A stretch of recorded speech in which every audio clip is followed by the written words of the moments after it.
Thanks for joining us. And yes, totoo, excited ako.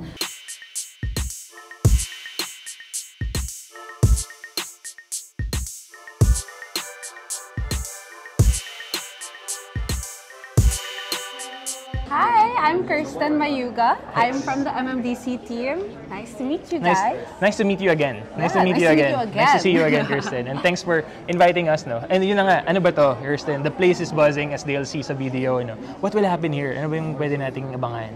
Of course, so I want to welcome you guys to MMDC's media launch event, which is Leveling Up IT. So we're talking about reshaping the IT industry with business and technology integration. So applying technology in business. So I'm sure you'll learn a lot about that today. Right. Nung last usap natin, doon sa other video that would be right here, pinag-usapan natin yung mga current courses nyo. No? So tama ba? May mga rumblings na narinig na there would be new offerings, new subject expertise na pwede nilang kunin. Yes, that's why we're so excited to launch for the very first time our business focus program. So we have two new specializations. The first one is marketing technology, and the second is entrepreneurship technology.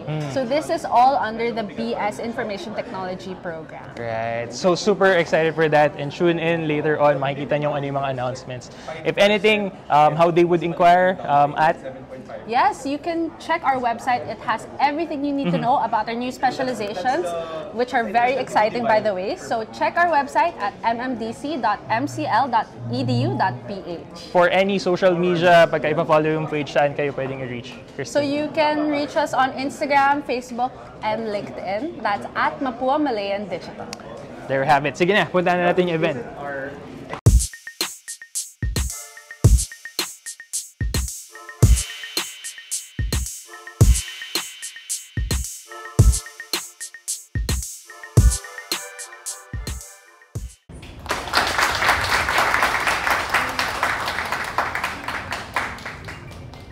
Hi everyone, good morning. Thank you for the very, very kind words.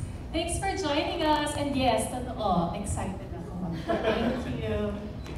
Joining Ms. Bianca Gonzalez are Mr. Noel Torregoza, the Head of Instructional Systems Design and Academics of MMDC, and Mr. Nico Lim, a working student currently taking BSID with a specialization in data analytics at MMDC.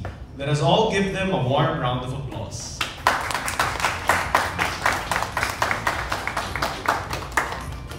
Hi Noel, hi Nico, good morning. Good morning. Nawala na ba medyo yung kaba? Kanina daw pinakabahan sila. Sila lang to. Oo, huwag kayong kabahan. So yeah, hi! I honestly learned so much already from the first half of the program. Ang daming insights. But I guess they call this the highlight of the program because nga we're gonna get into paano ba, wow, pun intended, paano ba nangyayari na natutulungan ng MMDC ang mga estudyante, especially working students. So of course, we'll start with you, Nico. Okay, for everyone's information, Nico, tell us a bit about what you do for work and when you started studying at MMDC. First, I'm Nico Lim. I'm 31. I'm currently employed with design and consulting company. Although I've worked with the BPO industry before, and I am now 9 years in the workforce management sector of the business processing services industry. And I started with MMDC kasi it's more of a complement to my current career path. So, I work with data every day.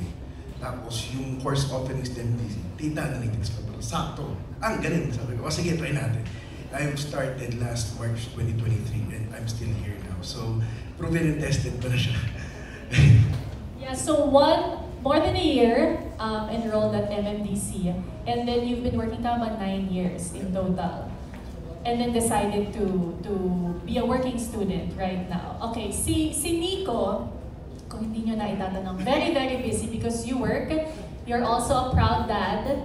And of course, parang work, family, school life, ang dami, di ba? Ang dami mong i-juggle. So, I know that one of the, and you heard it earlier in the VTR, one of the things that attracted Nico, ilalaglag na kita, okay lang ba? One of the things that attracted to Nico to MMDC, walang exam, walang quiz, walang exam. Yun talaga yung isa sa mga una. Pero I know that it's more than that. So please share with everyone the story of, of all the options, pwede rin namang hindi mag-enroll for now, di ba? But why now and why MMDC?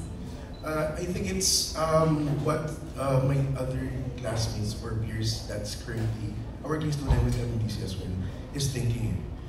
If you don't start now, you will just think of other reasons to not start at all. Tapos, yun, matitenga ka na forever. And for me kasi, I aim to live my life to my full potential. So, as a complement to my career path, it's like, parang ano siya, domino effect na yan. And then once I finish this degree with MMDC, mas magiging proud sa akin yung child ko, syempre. Hindi ko graduate. Ayan. Tapos, syempre, mapapromote ka din sa work. Tapos yun nga, walang exam. Ang galing. Sabi ko, hindi siya traditional in a point na yung mind-numbing studies and yung mga memorization, i-burnout ka na sa trabaho, mag-memorize ka ba? Grabe naman, diba? So yun yung kumbaga strategy ni MMDC on how the students will learn. Right. So PPC stands for Projects, Problems, and Cases. The way that I can easily explain it, I guess, is through this, right? Think about being back in the classroom and how hard it was for us to memorize some of the information that our teachers give us, right? Now, think about your favorite series. Think about your favorite movie. Kahit na 10 seasons pa yan, alam mo kung ano yung nangyari, kailan siya nangyari, kanino siya nangyari, and bakit siya nangyari, right?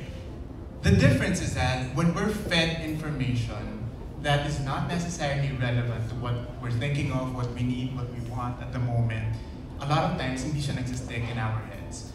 What we do at MMDC and the way that the problem, project, and case-based model works is that we put a context, a story, a problem that the students will actually care about. That way, when we give them tasks to perform, they're more inclined to try and find out and discover for themselves what information they need, and more importantly, get the chance to immediately apply and use that information to complete their tasks. The way they are assessed is based off of rubrics. Essentially, these are descriptors of performance, right? How well were you able to perform a particular task? And there are different levels that allows us to gauge who's meeting their standards and who's not, and who needs more help. Galing, di ba?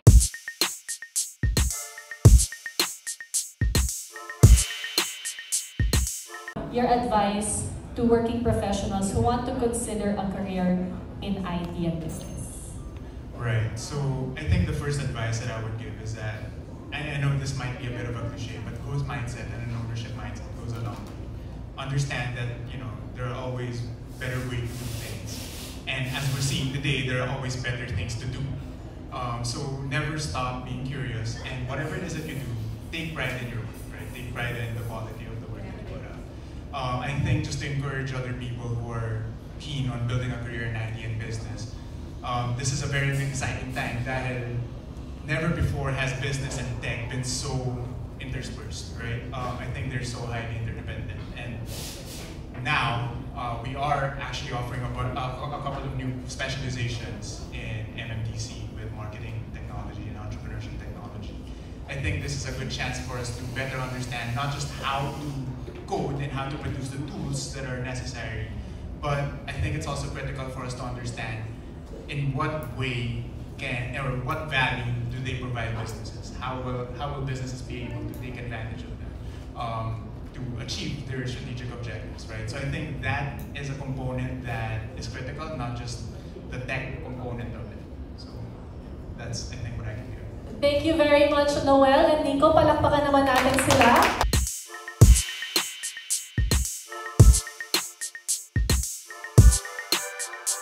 I'm Patrick Mendoza from Toto Career. We're a media startup.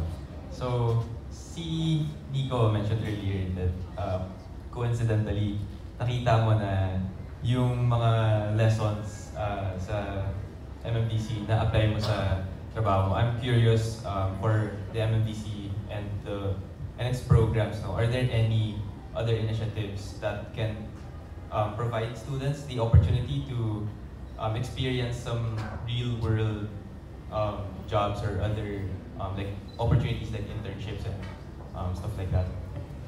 Yeah, we do have, actually Rita, our host, is the student affairs director, and we have also Chester Gatilago there, our student services director. They are already putting together a program for internship and employment.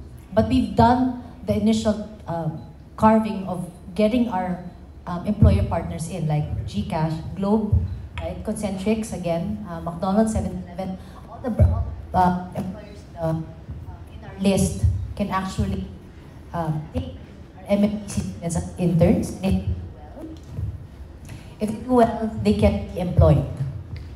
Yeah, they can be employed. Yeah. Even now, actually, there are some students who come to us and say, kailangan ko po ng work because nawalan ako ng work, but I want to continue studying, but I need the money. So we refer them to our employers already, individually. But yes, it is MMDC's third year already, and I think in in the coming terms, we're already going to start the internship program. Yeah. Thank you. Yes. I'm excited about this partnership because in Concentrix, we graduate around 300, like last year, we graduated around 300 OJTs in our pool. And from an internship perspective, together with the other, in our industry members in the BPO, we had around 800 interns last year. So this just really paves the way for us to be able to partner very closely so that we could get very specific, very targeted skilled in tech for our OJTs and interns. Yes, thank you so much.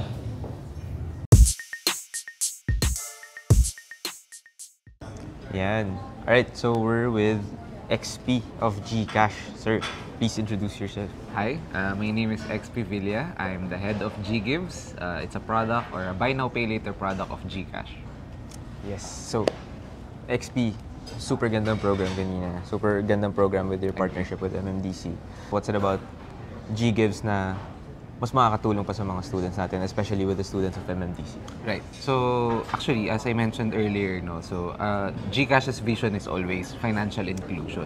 Yes. So GCash is known for its money, pay bills, scan to pay, online pay. But we're also ramping up our lending products. Yeah. So because financial inclusion is not just having access to online payments or e-wallets, but also accessible financing options to the customers.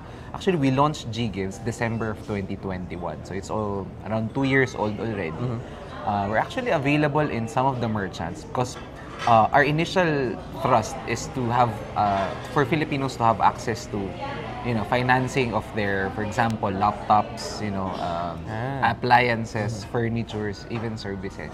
And now, as we expand the product, we're now also exploring the possibility of financing tuition fees for the students. For students naman yan. So, also, still on the angle of financial inclusion, di ba? Na, paano yung mga working students na hindi kaya magbayad ng tuition fee ng isang bagsakan? So, merong GGives para bayaran nila yung tuition fee nila in gives or in a monthly installment payment option. I'm curious lang, XP, kasi why MMDC? Ano yung mga tangents which GCash and MMDC connect, and bakit nabuo tong partnership na to? Actually, you're right on that, no? Kasi yung target na customers ni MMDC are those who are working, yung part-time workers or yung mga working individuals natin, no? Which, as you know, yun din yung majority of customers ng GCash natin. So, especially those na nasa BPO sector. So usually, sila yung mga nakangailangan ng mga ganitong financing, accessible financing options. Sila yung sumusweldo sila, pero most probably wala silang credit card. So hence, wala silang access to loans. So, dun nagko-connect si MMDC at si GCash because we want to empower them for them to have access to affordable financing solutions para mas mapa-improve yung buhay nila. Ganun siya.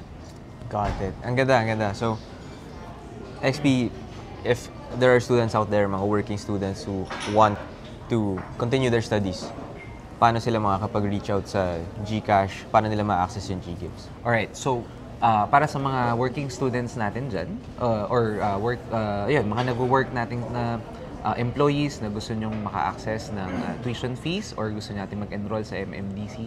So currently, GGives is available to eligible GCash customers. So for you to be eligible, lagi namin sinasabi to, gamitin si GCash so that tumaas ang ating G-score. So G-score is our proprietary engagement score.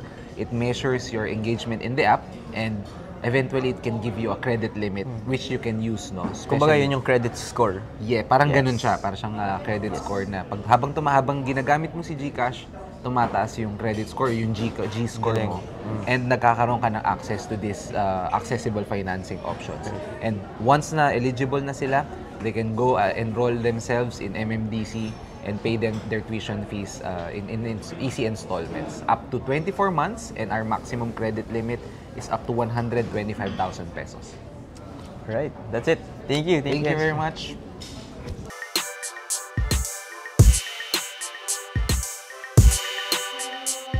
We're back. Kakatapos lang ng event. Or the few ones left here, no? Diba nang naubos na yung mga tao. Oh, sarap din ng food, Yeah, sliders, yakitori. Toriyaki na kaya. Toriyaki yung kanya. Anyway, Yakitori. kung napansin nyo, no, pagka may name tag talaga, parang legit yung event. Kasi may pagka name tag, legit yung event. Legit na makikipag-network ka. You'll be able to rub elbows with big people, I'd say. So aside from dun ako yung highlight for me was, of course, nakita natin yung bagong launch ng MMDC. Parang ano yung mga bagong offerings nila. No? And exciting kasi parang ngayon mas nag-focus sila sa business side naman, may IT entrepreneurship, and yun nga yung kanina pa na marketing technology. So those are the two offerings ng MMDC. No? Ikaw, what's the highlight for the event? Grabe, sobrang ang ganda kasi, ang dami kasi nangyari.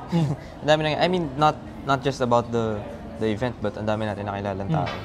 No. And I guess the highlight for me is that yung panel discussion. Right. Sobrang ganda kasi talagang nakarelate ako, lalo na with Nico, yung student kanina. So that was really nice, and a lot of people ask questions din. So sobrang naging interactive siya na part ng event. So and then na-meet natin si Miss Bianca Gonzalez and other. Na-meet namin si Bianca Gonzalez, guys. Pero with other people pa rin. And yun lang. Sana enjoy kayo. For any inquiries, for any details, no, comment lang kayo below. Comment lang kayo below para ma-forward namin sa MMDC. No? Or reach out to them directly. Saan pa ba? GCash. Nakita nyo kanina parang how can I afford it? So, yeah. Diba? May hinintay nila, diba? Take this opportunity na. Of course. Level up. Or sabi nga nila, Step up sa pangarap. Bye-bye.